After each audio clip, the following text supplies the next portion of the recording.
Thank you. This is a real honor to be here today. Now, the fact that I'm standing here today in front of you means that somebody must think that I've done something right in my career. A different personal view on me standing here is that this really epitomizes my complete failure in career planning. Let me explain. After graduating from high school, I was a nosy, restless young fellow with many interests, but no particular interests, and I had really no idea which way to go with my life or studies. And so I decided to go and work in a licorice factory to figure out my perfect plan. Towards the end of that period, I got a job offer to continue cooking licorice. I had eaten all the licorice I would ever eat. I haven't touched the stuff in 4 decades, but I had no plan. Luckily, the Finnish government came to my rescue and drafted me to do my military service. So I got another year to devise my perfect plan. Towards the end of the military service, I still had no plan, let alone a perfect one. And it started dawning on me that perfect plans might not exist, or at least that I'm incapable of coming up with one. And so in slight panic mode, I had to decide which way to go, where to apply to study.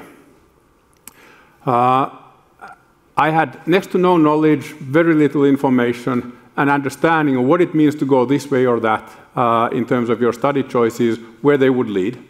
And so with that minuscule understanding, I decided to apply to a business school because I thought that the business school education doesn't train you for anything in particular, and so I can just kick the can down the road another 4 years.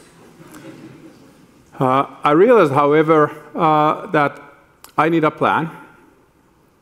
And so I decided to myself that if I'm accepted, I will graduate with a master's degree and get a real job and do something meaningful with my life.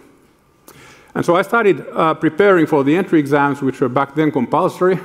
And now, with apologies to my business school colleagues, whose disciplines I've come to appreciate later on, I fell asleep reading all other books but economics.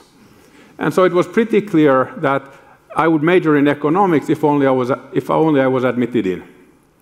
It wasn't necessarily a match made in heaven, but over the decades, I've grown comfortable inside my economist skin. And so now I had this plan of getting a real job after a master's degree. The time eventually arrived, and I realized that I'm completely unprepared for a real job. And so the easiest thing to do was to break my promise and continue to a PhD.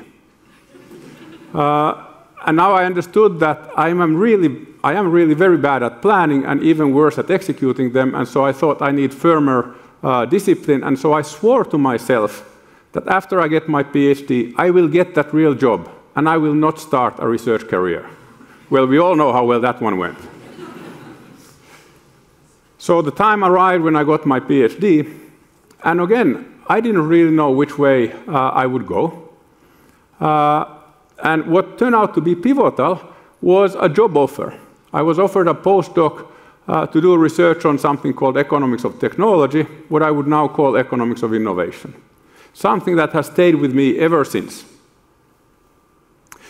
To highlight how important such chance occurrences or shocks or opportunities have been in directing my career, let me share another anecdote with you.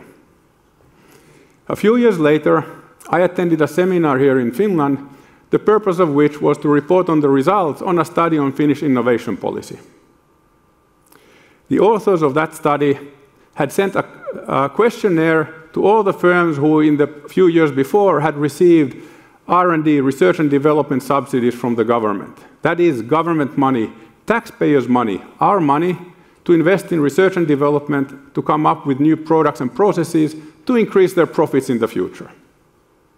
Now, the main result of that research, according to the authors, was that 85% of the firms who got free money from the government to do essentially whatever they want declared the policy a grand success. Now, I was left thinking, what on earth were the 15 remaining % of firms who got free money from the government thinking? And more seriously, that this cannot be the knowledge basis for innovation policy. Somebody's got to do something.